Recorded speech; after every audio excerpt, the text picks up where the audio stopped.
We've got our art display. Israel Benamaisia, a prolific artist and designer and alumni of the Yaba College of Technology, Lagos, Nigeria. Now, over the years, he has gone from studio practice to art administration of the National Gallery of Art, where he was responsible for the management of the country's national art collection, to full-time studio practice. He has also held solo exhibitions as well as participated in countless group exhibitions. It is great to have you. You're welcome. Thank you. All right, I'm excited to talk to somebody who was in administration when it comes to our national arts, because there's a lot of questions I want to ask us concerning that. Really? But just before I get to that, let's talk about you as a person, as an artist. How did you develop, the desire, the zeal, the enthusiasm for the arts? How did it develop for you? Well, I never really set out to be an artist growing up, but it was always in me. That passion was there. I was always drawing and painting. And, it was with me all along and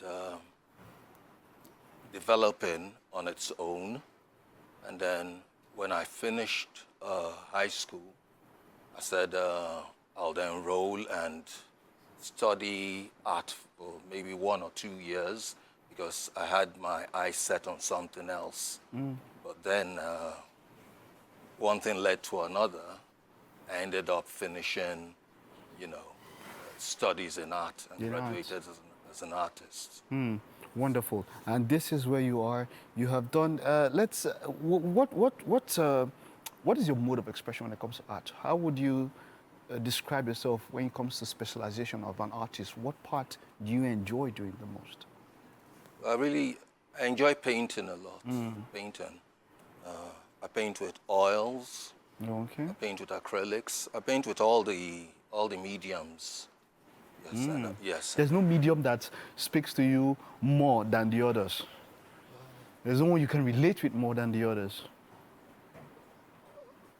I'd say oil and acrylics. Okay. They're a bit similar. It's just that, like oil, like the name implies, is oil-based, pigments. Okay. Pigments that are driven with oil. The pigments are soaked in oil.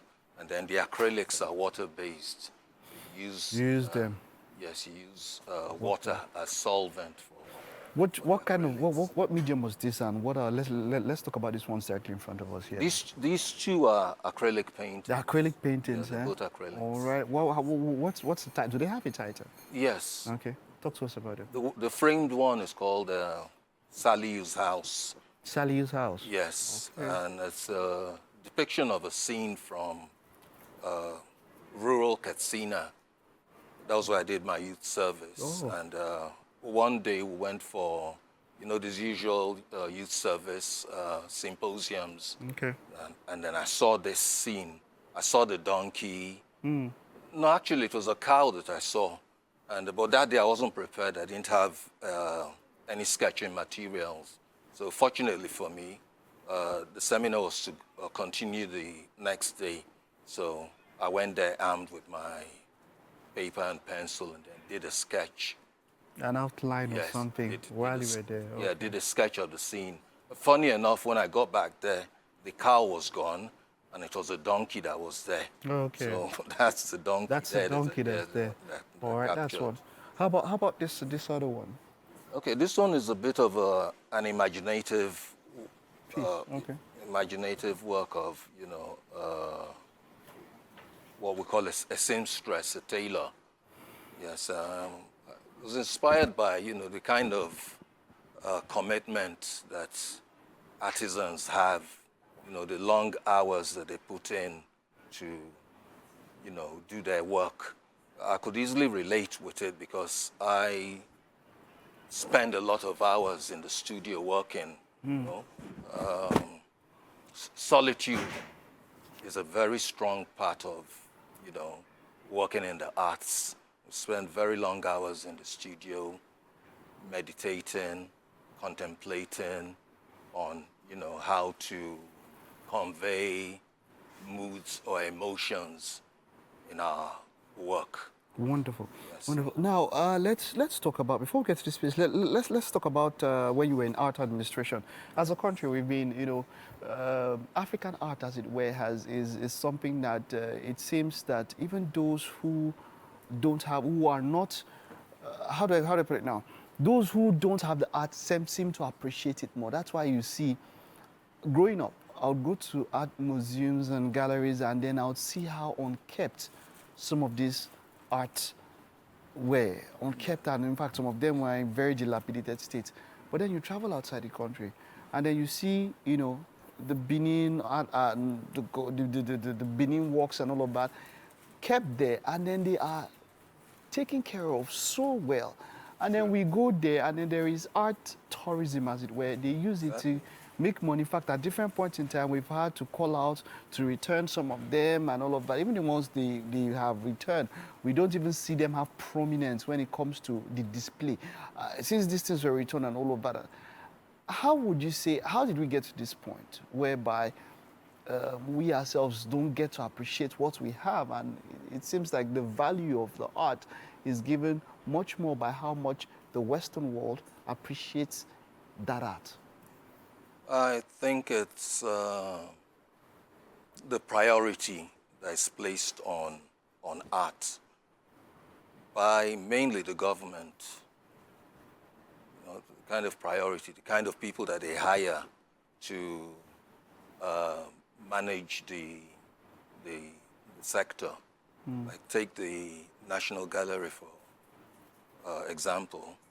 I often say to people that we have a national collection, but we don't have a national gallery, which is true. Sad, some people might not like my saying it, but that's a fact. Most of the national collection is in storage right now because we don't have a national gallery. Yes. And if government were to wake up that sector, I'm happy that, the news that I heard yesterday, that the government has scrapped the Ministry of Tourism and has taken it back to, or merged it with the Ministry of Culture, because what that will do is it will ginger more activity in that ministry. Because having a national gallery, what it will do if we have a purpose-built national gallery, what it will do is it will create a destination on its own for tourists. Every country, like you said, has, a national gallery. We don't have a national gallery building in Nigeria. We don't. And I don't think there's any state in Nigeria that can boast of, owning a state gallery. So there lies a problem. There lies a problem. Wow. I wish Lack of funding and all of that. Interests. This is quite expository. I wish we had more time to talk about this, but thank you so much for what you're doing, and keep it up. Well done, sir.